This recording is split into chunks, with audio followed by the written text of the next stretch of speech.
All right, here we are. We're live. Welcome back to the Virtual Millionaire Show. I have with me today a very special guest, a good buddy that I met at Avengers Mastermind. Really pumped to have you here, Ben. Uh, Welcome to the show. My man, Michael. All right, let's do this, man. All right, let's go. So people are going to be tuning in live, and for those who are tuning in live, remember this is a live show. At the end, we're going to open this up for a few questions for Ben. But man, when I met you, I think it's been about a year ago at an Avengers Mastermind. I was just very intrigued about not only what you're doing, but just the energy that you have for life. And I really appreciate that very much because not everybody's walking around living life. They're kind of actually doing the opposite. They're kind of figuring out how to survive. And so uh, let's take it way back, man, to have people understand where you come from, how you got to where you are. Where did you come from? Who has been, and how'd you arrive at where you're at? Oh, thank you so much, man. So I was born in the communist country of Romania back in 1985. And communism, there's no freedom of speech, no freedom of religion. There's just no freedom. Anybody coming from communism knows what I'm talking about. Dad had 5 kids. He was 27 years old, and he had to make a very tough call. He had a vision from God and said, just go. So my dad ran across the border with us kids, and he had to leave 2 of them behind momentarily while he kind of made that journey. And we ended up in a refugee camp. And a few short months later, they executed the president of Romania on live television. They shot dude in the head with his wife. Shortly after that, my brother and sister, we were all reunited in the refugee camp on the same day that my mom came home with her 6th child from the hospital. So we were 6 kids, refugee camp. We applied to North America. Canada accepted us. So we came to Canada. Mom and dad had 3 more kids. So I'm the oldest of 9 from Okay. refugee parents. And we just settled in Canada, bro. And every immigrant knows the same story. Multiple jobs, and all of us work for what we have.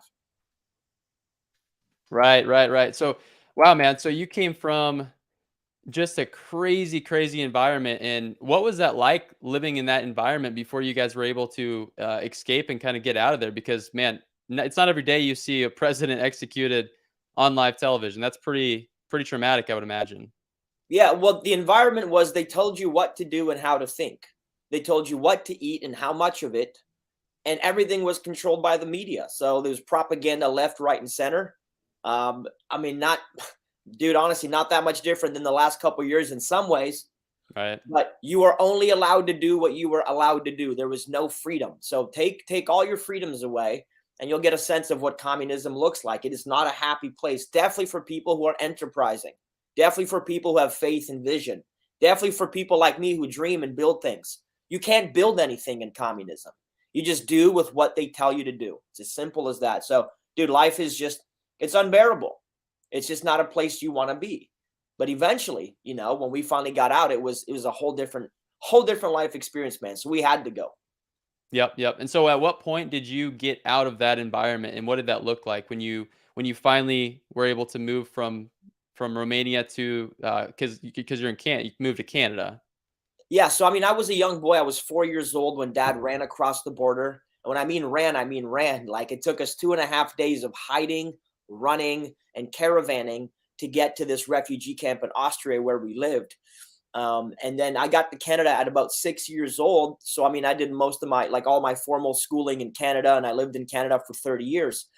And growing up, that was just our life, as we knew that we had come from this background where you had to become resilient. You had to develop a zest for life. There's just no alternative. You have to understand that, for me, dude, oppression and adversity is a weapon. It's either a weapon of good or a weapon of destruction. If you use it for good, it'll fuel you for the rest of your life. If you use it for destruction, you'll turn it on yourself and you'll become a massive victim. So I love adversity, bro. I think the more people that come from adversity, the more people that understand how to use it wisely, the more you can fill an abundant well of gratitude and energy for the rest of your life. 100%, dude. I couldn't agree with you more. And I think so many people do strive for they seek the comfort. And one thing that I've noticed from hanging out with a bunch of guys like yourself who are performing things at a high level, like I saw one of our friends, Jimmy Rex, the other day, like basically torturing himself with like water. And I'm like, what the heck is this guy doing? But it's really just a confirmation to say, you don't grow when you're comfortable, right? So the growth happens when you're in adversity and you're failing forward. And some of my best friends who are the highest achievers are putting themselves into a situation where they're going to grow. They're forced to grow. It's just it's what these guys are doing to level up to the next level. So for you, man, this show is all about starting and scaling a business to get to the next level. What was that journey like in the beginning phases? Let's talk about some of the pain points that you did have to go through in the early phases of building your real estate, um, dream of what you've accomplished today. So where you were and what that looked like then, and then kind of we'll get into what's up to these days. Well, it starts with that exact thing, a dream. You've got to have one. I had one. My dream was that I could basically hang out with whoever I wanted. I love music, man. So I wanted to play music. I wanted to live life on my own terms. For me, I wanted to have a level of freedom of speech that can only come from when you have enough resources that you don't need other people's money. When you can have the level of speech where it doesn't matter if people agree or disagree. For me, freedom is everything. So it started with that concept that I wanted freedom. And I didn't have to have all these material things. They're all great. I have a Lambo. I have all this cool stuff. I have houses. That's all fine, but freedom. And I think for most of us to have business freedom, we got to have self freedom. Like you got to look inside of you. And I did. And I said, what is it going to take before I can finally give myself permission to be the kind of person that I really want to be? And I'm like, it's going to require me getting out of bondage, out of financial bondage, out of mental bondage. Like all of us, we inherit things. We inherit other people's opinions. We inherit other people's lifestyles, and we inherit other people's limitations over our life. So I grew up in a world of scarcity, dude. Like, when you escape something, the people around you, they're living in scarcity because communism is all about that. So I wanted to develop a mindset of abundance, and I wasn't going to develop it sitting on the couch. So I dropped out of music school at about 19 years old, and I just started working whatever I could figure out. And the one thing that I could do was clean floors, clean carpets, clean floors, clean stuff. I got into real estate. I bought my first duplex at 21 years old with creative finance from a guy that was in, my business mastermind for my carpet cleaning. He was a mortgage broker. He's like, man, I got a piece of crap property. You want it? I was like, hell yeah, I want it. He's like, I need some cleaning. I was like, I'm good at cleaning. He's like, you can get an instant tenant. I'm like, I need one of those, and he's like, you might not like the outside of the building, but the inside's nice. I'm like, I don't have to live outside. Right. So I bought my first place. It was ugly as hell. I had a tenant, who was a pain in my ass sometimes. I paid more than I should have for the financing. But you know what? I got a property with creative finance at 21 years old, which led me to buying a second one 6 months later and a third one a few months after that. By the time I was married at 23 years old, I already had 5 tenants. I already had 3 properties. I was getting very close to cash flow positive between all my properties and me living for free. So that's the start. The start is, again, this thing called adversity. I wear this hat, humble thing, to remind myself that humility is a superpower. It's not a weakness. When you can drop your ego, like ego comes so easy to young men. Ego is a given. Ambition is a given. That stuff is easy. But do you have the humility to ask better questions? You got that humility when people say no, that you don't get butthurt about it for months at a time, but you develop resiliency and just pick yourself up again. This is what I practice right here. This humility. So, dude, that was the journey, man. And it just, that was 2006. And then when 2008, 2009 happened, everybody around me was scared. See, I didn't know any millionaires back then. I didn't know successful, wealthy people. I knew blue collar, regular people, man, from Windsor, Canada. But what I did see was I saw people on TV who were winning. I saw people online who were talking big. I started seeing, some stuff on the internet, podcast and whatever it was. And I'm like, man, there's a whole bigger thing of life out there. So I started reading books. I started going to every conference I could get to. And I just started putting myself in proximity with people that spoke at a higher frequency. And I don't mean some ethereal universe thing. What I mean is, right, they spoke about money in a different way. They spoke about freedoms in a different way. And I was like, man, if I could just get, back then, I'm like, if I can just get 100 doors, if I can buy 100 doors, and I read a passage somewhere, I don't know if it was Kiyosaki or somebody, but he's like, the way to freedom is this, is you go and you borrow $1 million and buy $1 million worth of real estate. And then you have these people called customers or tenants pay it off. And in 25 years, you're a millionaire. And I'm like, damn, that's pretty good. I could do that. In fact, that seemed way better than me cleaning carpets forever. So I just jumped into real estate. And one thing led to a next. And dude, everything I've done in real estate has been evolutionary. You know, I didn't conceive every single idea strategically from scratch. It just evolved from one thing to another. I bought rental properties. The market started going up a little. I bought more rental properties. I bought 9 the next year, 13 the year after that. Then I realized that, hey man, I could sell some of these properties, and I got into seller finance deals or vendor take back mortgages. I did 100 of those things. I started buying more properties. I got into flipping. We started flipping houses on the MLS. I'm like, man, this is pretty good. I hired a team. I got a staff of 13 in the office. I'm like, this is pretty cool. And then I ran out of inventory, and I'm like, shit, what do I do? And then I got a mentor said, do you know about wholesaling? I'm like, what's wholesaling?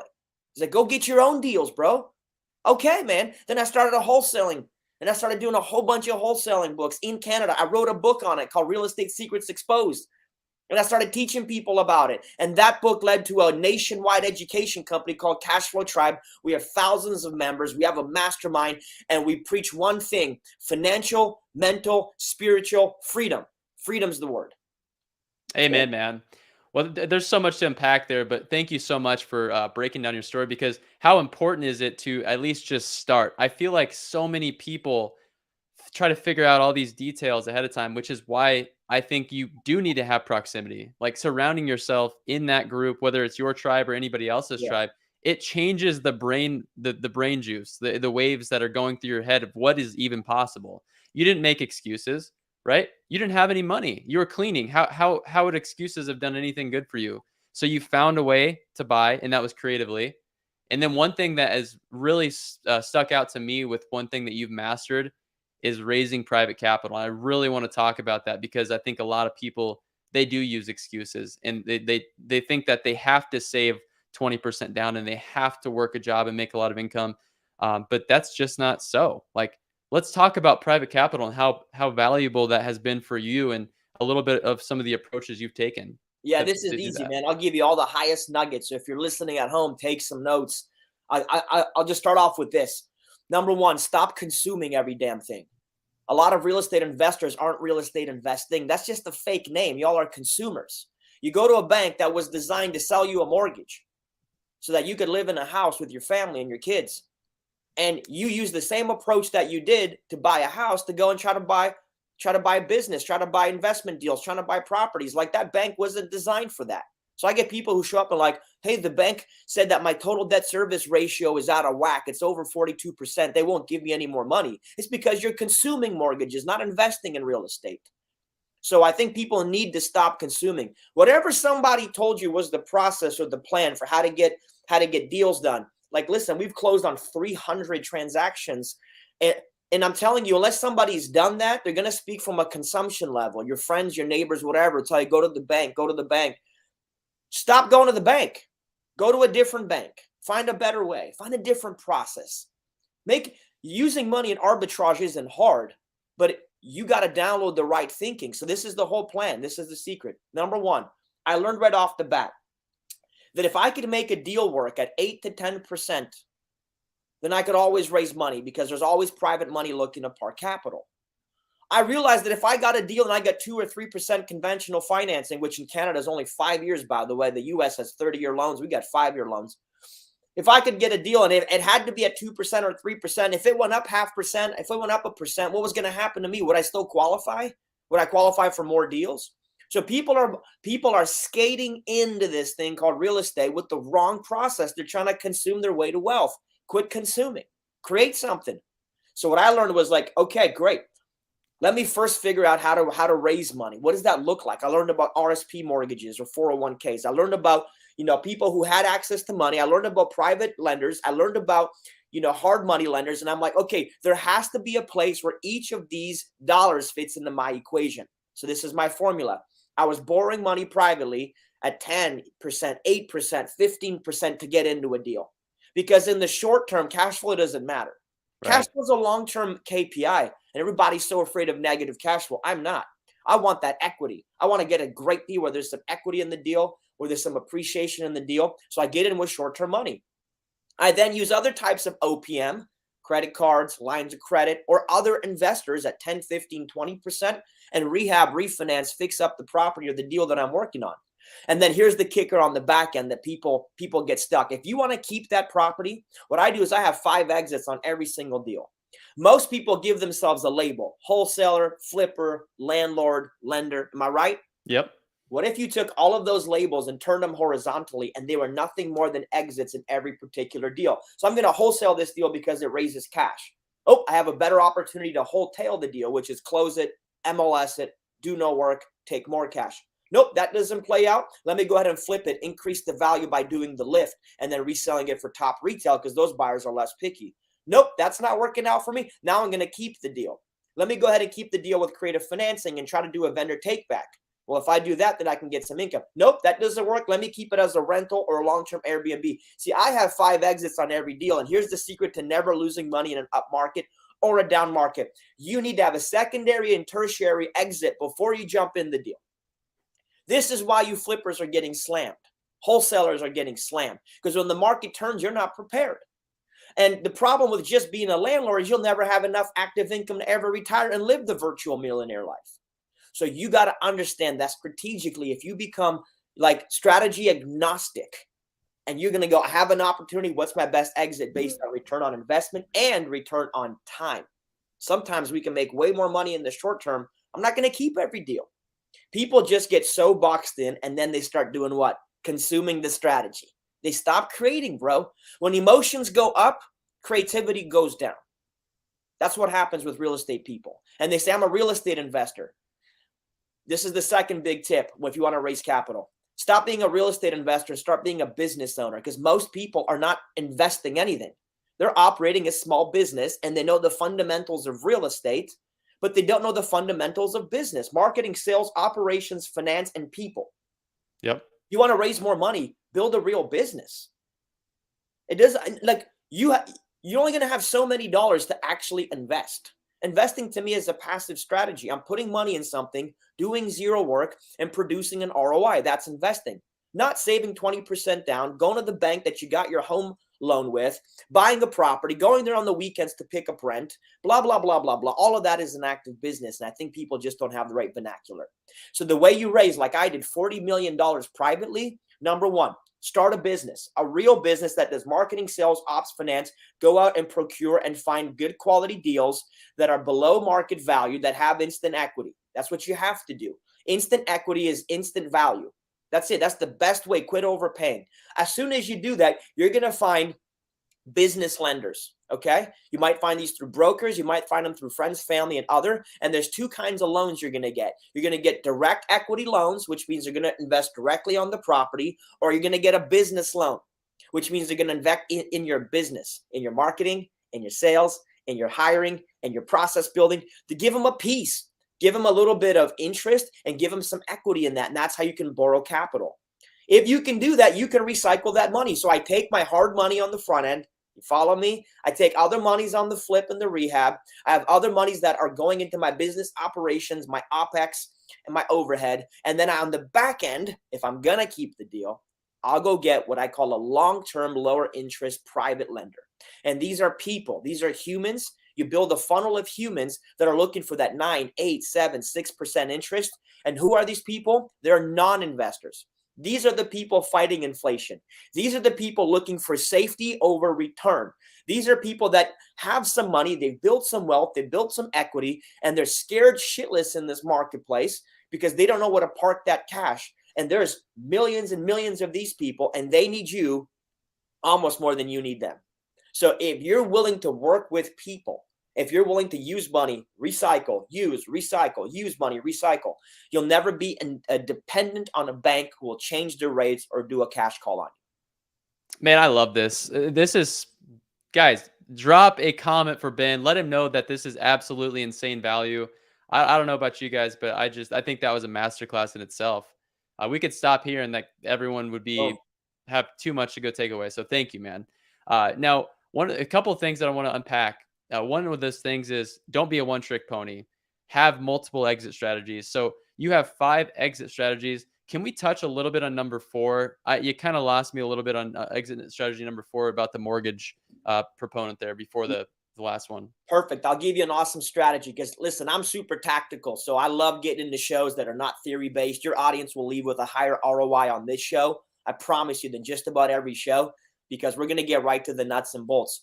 Let me give you an evolving strategy that happened. For my world, it was called the vendor take back mortgage. In the US, we call it seller finance. You could also call it a VTB. This is the exact process for how we do that. Number one, you take a wholesaling business, which means you're going to find properties discounted, and you're going to do that with your direct to seller marketing, et cetera, et cetera. But everybody knows, right, Michael, what a wholesaling business is? Absolutely. If you're watching this show, you likely know what that is. Perfect. Yep. And then you're going to overlay it with the flipping business. What a flipping business is, you take a property, you do what's called the lift, you do improvements on the property, increase the value by increasing, the renovation, the quality of the home, etc., which now has an appeal to a different type of buyer who I call a picky buyer. And a picky buyer is willing to pay more. I love sushi. I will never eat crap sushi in my life. I will pay more for sushi. Other people, their primary utility in life is where they live. Their home is the most important thing to them. Their safety, their security. They want the nicest, cleanest, most show-offable home possible. They will pay that top dollar. So I've now wholesaled and found a great deal. I've now flipped the property. Basically, I've done the rehab and prepared it for an exit. There's two elements. I should have equity by this point. Let's say you bought it for 80, you put renovation of 20, you have a $100,000 cost basis. For most flippers, we can sell this thing for 150. Remember, right. You found your own deal, you rehabbed your own deal. That's the point that you're at. You're at $150,000. The next point is this. When you offer financing, you will always get more money. Walk into a car dealer tomorrow, ask for financing. You're always going to pay more than going in with cash. That's the logic. There are people out there who we call subprime borrowers, and that's a negative term for most people. It's a positive one for me. This is the criteria for finding subprime borrowers. They have to have active income, okay? They have to already be paying rent close to or around what it would cost them to own a property with seller financing or creative financing, all right? And if they can do those two things and their credit is an absolute trash, well, then they're probably a short window before getting pre-approved again for a mortgage in 3, 5, or 10 years. So well, you're basically a gap funding institution. You're going to sell your property to them. Number one, they're going to get their financing from you. This is how it shakes out. So I owe $100,000 on this property. It's worth $150. Okay. Here's what I like to do. I like to go get a private lender who's now going to come in and give them a new first charge mortgage at $100,000 at, let's say, 7, 8, 9, 10% interest. That's a very safe position because the deal's worth $150. They're into it for $100. I'm now going to give them a second mortgage for the other $50. I'm giving them a $50,000 second mortgage. Now, here's the cool part. If I do this right, it's not $150, it's $160, $165. Remember, you're always going to sell the property for more. You can capture $10, $15, or $20,000 more in that example because you're offering creative finance. So what happened was the first lender now has a $100,000 position. I have a position for $60,000. We just gave this person basically 100% seller financing. That's what we did. But it wasn't all my money. I got my money back out. You could take a little bit more out. You can get 110, you do 50. You got to play with the numbers. Make sure that their payment. So in my world, people were renting houses for like $1,000. I got them into home ownership by finding partners that are willing to fund them for about $1,000. So $1,000 renting for the piece of crap property next door, or you could have $1,000 to own the house that I just renovated. And here's the cool part. I would give people choices and finishes, kitchen cabinets, flooring, paint, etc. They basically got a custom home for the cost of rent and what they had to pay was all the legal and closing costs. They had to come up with some funds, the $5,000.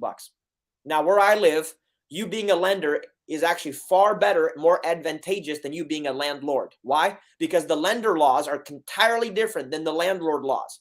So if you're like in a blue state, you should look into your lender laws. For us, lender is like the Wild West. We can do deals all day, whatever interest rate short of usury, which is 59.9%. And I built up a portfolio of mortgages as a second lenders for properties that I found, sourced, rehabbed, resold, and procured the financing. You can do the financing through a broker. You can do the financing through people that you know. Here's a cool strategy.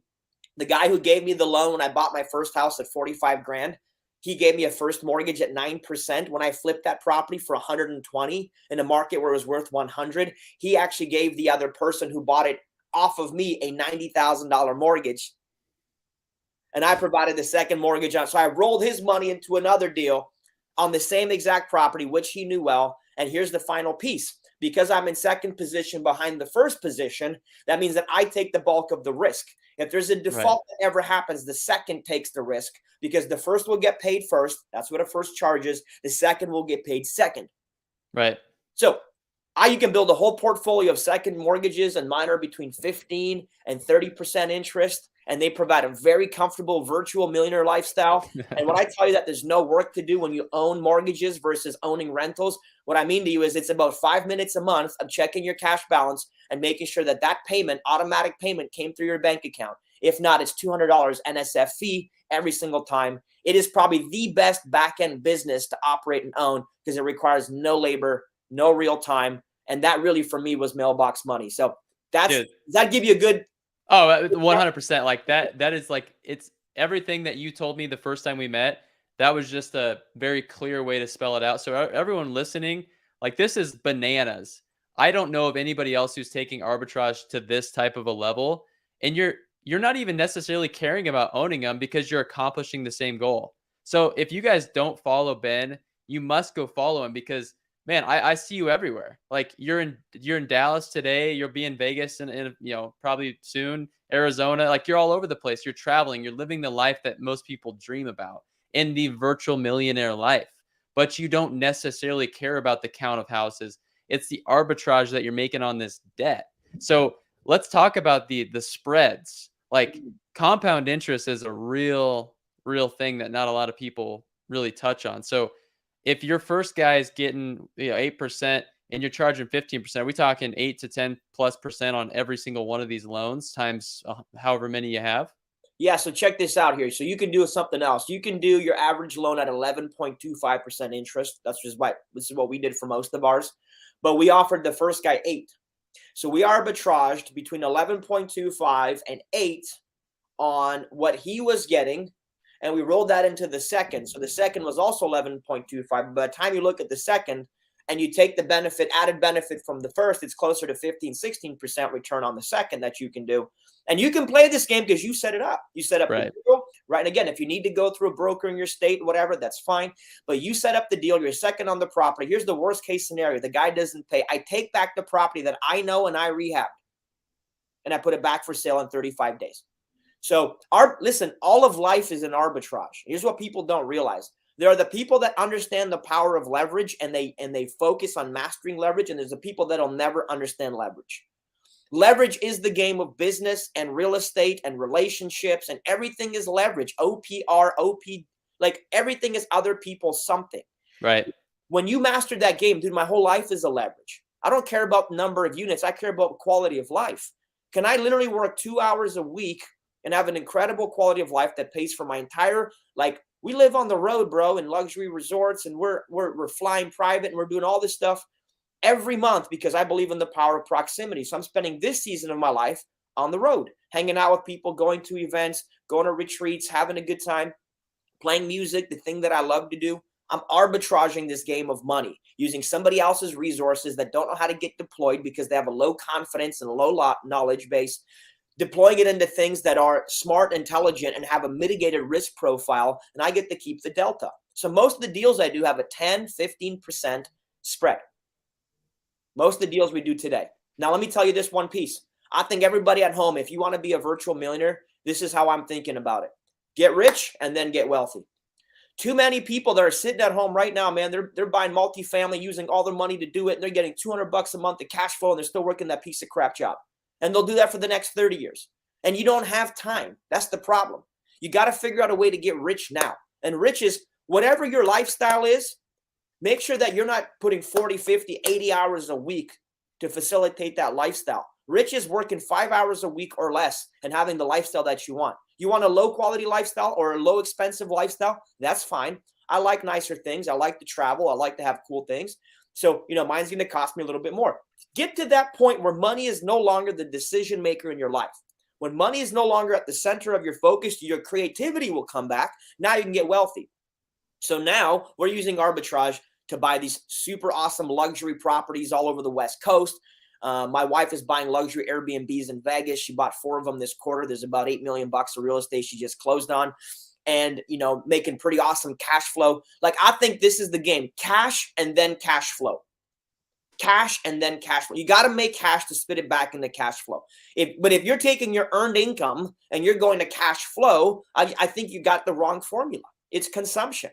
I think anybody, like in our mastermind, I tell people 3 years or less, you got to be a millionaire. 3 years or less. And then from there, you're going to invest in all the things that excite you: commercial, multifamily, whatever you want to do. That's exactly what I was going to ask you. I was going to Yeah. ask you, how long does somebody go make a high income using some of these skill sets that we're talking about before they really start to focus on what we all know we need to do, which is wealth building, right? Yeah, And here's the compound reality, interest. bro. How long is it going to take somebody to get serious and build a small business that wins? That's the answer. I got people in my community like Allison, who built the business, did 400 grand her first year. TJ and Sean and Callie, people who are literally leaving their job because their small business produces more income and a better quality of life than what they had before. This, to me, people who are aggressive, it's a 6-month or less camp. For you to have 20, 30, $50,000 a month rolling into your life every single month. That's a net number. But Right. you got to put in the work, and you have to get out of the fear. So they say that there's like thinking or belief and then action, and that leads to success. I don't think that's the case. They're missing a step. I'm going to give you the answer. There's thinking or belief, and then there's energy, and then there's action. You got to get this going. Right. That's why I get proximity to people. I can think about being rich all day, but if I get around people who are actually doing it, if I work out my body, if I don't eat crap all day, every day, if I can have the energy to be active, you see me excited, right? I get excited for things. I support people. I encourage, I go and I push people. If you can get energy, you can get action done. But if you can't get energy, low energy people don't win. It doesn't matter how 100%. you think about the future. If you're beating on your body all day and you're living in these stupid 4 walls because you're stuck because of the pandemic or whatever, you're not getting out and getting fresh air, and you're not meeting people, you're gonna have zero energy. You just won't do the action. It's a Dude, simple. 100%. I love that. And you know what? Like, a lot of people in the beginning, they don't know where to even start. I think a big thing for me was figuring out why in the world I wanted to do it. What was the end result going to be? So focusing on the end in mind and digging deep, and then just doing it, and then taking the action. But it's not just about taking any action, right? It's the aligned action. It's the action that gives you energy to get up. Like when your alarm goes off early morning, you don't want to get up. You got to find a reason why. Why Well, why why do you need to get up? listen, let me speak on that just for a second here. Like, there's this whole why lie. And listen, I've been a mentor now for years, and we do education. I've gone over this topic over and over and over and over again, and people go, I have no why. I need to find my why. And they use the why as an excuse for why they don't do anything. And I'll give you the ultimate why: because you can. Because you woke up today, and that's a gift. You woke up in a 100%. country today where you have opportunity, and that's a gift. You didn't wake up in a communist country. You didn't wake up in a place. You woke up today. My cousin, a year ago, at 31 years old, literally died. He didn't wake up the next day. He just died. He had just had this crazy thing next to in his bed next to his wife at 11 o'clock at night. Just had this, I don't know what we still don't know if it was a brain aneurysm. He just freaking died. You woke up today. He didn't. So if you woke up with breath in your lungs, you don't need a bigger why. Listen, and I respect people when they struggle, because I get it. But listen, stop playing the victim card. You have a big enough why. You woke up and you can. And then we can talk about that other people are counting on you, even though you don't realize it. And then we could talk about the fact that you deserve it and you're worthy already. You don't have to prove anything to anybody. And then we could talk about the impact you can finally make in this world when you just grow up and say, I don't need a damn why. I'm alive. That's my why. So I just want love to that. shape that narrative a little bit, because people are so focused on finding meaning in everything, and that becomes a distraction and an excuse. Listen, just get going. You'll discover along the way. Just get going, and you'll see the opportunities along the way. Get in a room with people. I don't care if it's a massive conference like what I go to or a small mastermind. But if you're like a hermit crab in your own little corner, and you're like, I'm afraid of people, guess what? They're afraid of you too. Everybody's afraid of something, but they do it anyways. They get into a room anyways. They ask for help anyways. They listen to your podcast anyways. And if you can't do anything and you're just crippled by fear, then go and support my boy Michael and start commenting on this podcast. Do that. At least if you do that, people can see you. People can say hi. So, bro, like, some people are tough love, and I'm just real love. Like, I have love for people, but I don't have love for the excuses. I don't have love for people who are living in entitled countries where it's like, you have everything available to you. Quit the depression, man. Go move your body. Yeah. Dude, I love everything that you're saying. And like, I honestly, it's just so true. Like, everything that you're saying, people need to listen to. They need to realize that, hey, you don't need somebody's permission. You're alive. You can do this. Go for it. Live your dreams. You don't want to look back. Like, one of fellow members' moms passed away recently, and like, seeing something like that's hard. But like, an entrepreneur talking about death is totally normal. Like, we all know that we're going to pass away someday. So don't look back at the end of your life when you're on your deathbed and wish that you would have. Like, I can't preach that enough, because so many of us go through our whole lives just through the motions, man. Like, it's really sad, but it doesn't have to be like that. You have permission to go for it, to win. And honestly, man, so much value here. I agree, man. If people are watching this and you're not commenting, or if you're not sharing this out, why not? Like, tell people about this. This message needs to be heard. I don't care if you're in real estate or not. This is about mindset. This is about changing lives. And so thank you, Ben. I appreciate it, man. I love the energy. Man, I could talk about this stuff all day. I love the fact that you broke down the arbitrage. I think listeners are going to get a ton of value. What's next, man? Like, what's the next thing for Ben Humble? Like, what are you up to these days? What's going on next? Dude, living my best life. Simple as that. Like, I have a music album coming out, because I was always a musician and I put that on the back burner to do business first.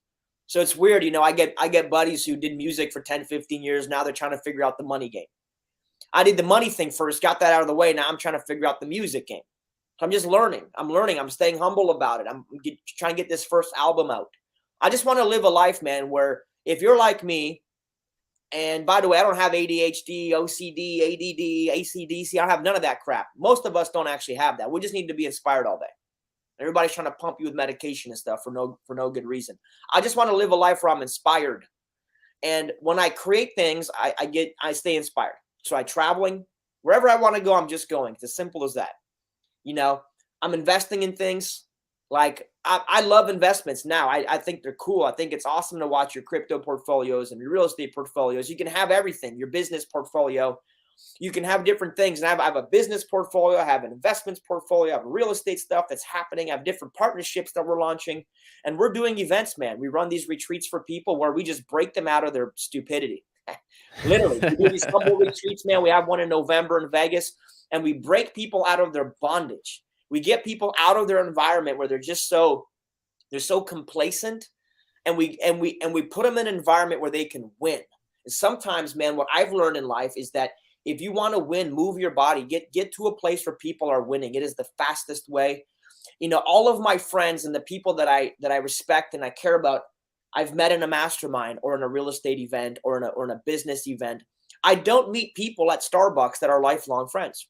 I don't meet people at school that are lifelong friends. I meet people in places where people who are doing impactful things congregate. We're all busy.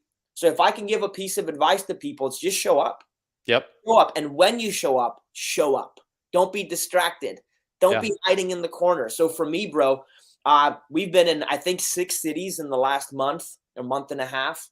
Everything from like Maui to Atlanta to Detroit to, where we are now. I think we're in Dallas now and back to Phoenix, and then we're going to Vegas. So I'm traveling to all these events, and I would really challenge people, like, get out of your way and make a sacrifice. Like, dude, I got rid of the comforts when I sold my home. I sold most of my cars. I sold most of the stuff that just kept me in maintenance mode. So I just got out of maintenance. No grass to cut, no dishes to do. You know what I'm saying? Like, I got out of maintenance so I can focus on creation. So I'm in a creative mode. So creating businesses, creating cool things, music, events. And for me, relationship capital is the utmost important thing. I've met so many incredible people over the last few months And I really, really do value those relationships. And when you're willing to be relational and you're willing to give and you're willing to be a person who's always just there for people, supporting them online, on social, like when this comes out, bro, I'm going to share it everywhere. I appreciate Playing the that. ego game. We don't play the ego game. We play the growth game. And the way to do that is to be a person of impact and a person of value who cares and supports other people. So, dude, I just live every day in excitement mode. I have my ups and downs with things that happen. And obviously, I always want it done faster and at a higher pace. But I can truly say that I'm living a life I'm extremely grateful for, where I get to live and travel with my beautiful wife. And we get to live life on our own terms and have sushi and things whenever we want. And go to the best places and hang out with the best people. So I really can't ask for more. Everything from here is more abundance. I truly want to see people win next to me. So if you're in my world, my education, my mastermind, my events, you're winning. I'm very committed to the result. You can tell that I speak with a lot of conviction. So I'm excited to take a lot of people with me to the top, a lot. Because it's not about money, bro. It's about the collective growth that happens when people come together. And after leaving a communist country, I don't want to see communism. I want to see growth. I want to see people win. And that's the world I'm building. Dude, that's incredible. Like, absolutely incredible. And I can tell, like, you are out there living your best life, and everyone should be. And you can, if you're watching this, you can absolutely do exactly what we're talking about. But you gotta forget the baggage, that the self-limiting beliefs, the things that we grew up hearing. Coming from a small town myself personally, I've had to unbag a lot of that stuff, a lot of the things, that the stories we tell ourselves, the what's possible. And when you put yourself in that room, that the cap comes off. Anything is possible. I truly believe it. And so that's why people need to put themselves in that room. And so tell people, if you have spots. I don't know if you do or don't. Vegas, flights are cheap. I will likely see you there, man. What? Tell me about this event, the Humble Retreat. Yeah, we do 4-day Humble Retreat events where we bring in a small group of people and we mastermind for 4 days. We talk about everything from investments, double, triple, and quadruple digit investments like real estate and businesses, and very often cryptos and other investments. We do activities together. We do life. We do life, business. We talk marriage, personal growth, health. I believe that success is all inclusive. And listen, if you're obese over here, but you're trying to win at business, it's all going to carry forward. If you're cheating on your spouse, you're going to cheat in your business. So we want to take time away from being in the business to being on the business, on our life, on our marriage, and start thinking a more macro, like where are you going to be in 5 or 10 years? So my job is to create and facilitate an incredible experience where not only do people get a massive ROI on the time they spent with us, but they get incredible ROT, the return on time, because you're going to change the way you do things going forward. I want everybody to work five hours or less a week and have millions of dollars coming into their bank account. And all they got to do is follow the plan that works. And, it's so much easier to live in abundance when money's not a problem. And that's what I want to see for people. I want to see their life. I want to see things that matter and go deeper with people. But that takes 3 to 4 days, man. So come vulnerable, come ready to learn, come ready to be a part, and come ready for fellowship. Come ready to participate with other people on the same level as you. So you can find out more information on our Instagram or website, humble.ceo, or Instagram at Ben Humble. But yeah, man, I really love doing these events. I think they're incredible opportunities to grow. Beautiful, man. Well, if you're watching this, or if you're watching this live or the replay, you got to go follow Ben. You will see exactly what he's talking about when he talks about creative. And I firmly believe that the power of proximity is going to change your life. It changed my life. It literally gave me chills, bro. When you said that intimate group of people, because I remember the first time in a breakout session in the very first mastermind that I attended, and how sharing vulnerable things is it will allow you to level up, because you can get feedback from people who've been there, done that. And so that's the power of the group. And so I encourage everyone to go check out that event. And how many spots are left? I know it's an intimate group, right? Like, yeah, we probably have 10, 15 spots at this point. So it's coming up quick. So okay. For folks that want a really radical growth, just telling you, show up one time, make an investment in yourself, put yourself in a room with people that truly care. And I hope that you're walking away with not just nuggets for your business and be able to blow up your revenue. That's going to happen anyways, but things that you can really increase the quality and value of your life. That to me is far more important than just money. All aspects of life. Yeah. You know, so many people start it for business, but in the end, they find themselves with a lot of money and not a whole lot of happiness. And Amen to that. you don't want to get in that position. So surround yourself with like-minded people that resonate with you, man. Ben, I appreciate so much for being here. Really means a lot. Thank Share you. this out there, people. I appreciate you all. Thanks again. And any last thoughts, Ben, that you'd like to leave listeners with before we wrap this thing up? Yeah, just remember, it doesn't matter where you started. It doesn't matter what software you downloaded from people around you about negativity and criticism. You ultimately end up where you decide. All you have to do is stay humble, stay focused, and grow every day. Boom. There you have it. Thanks, brother. Until next time, guys. Take care.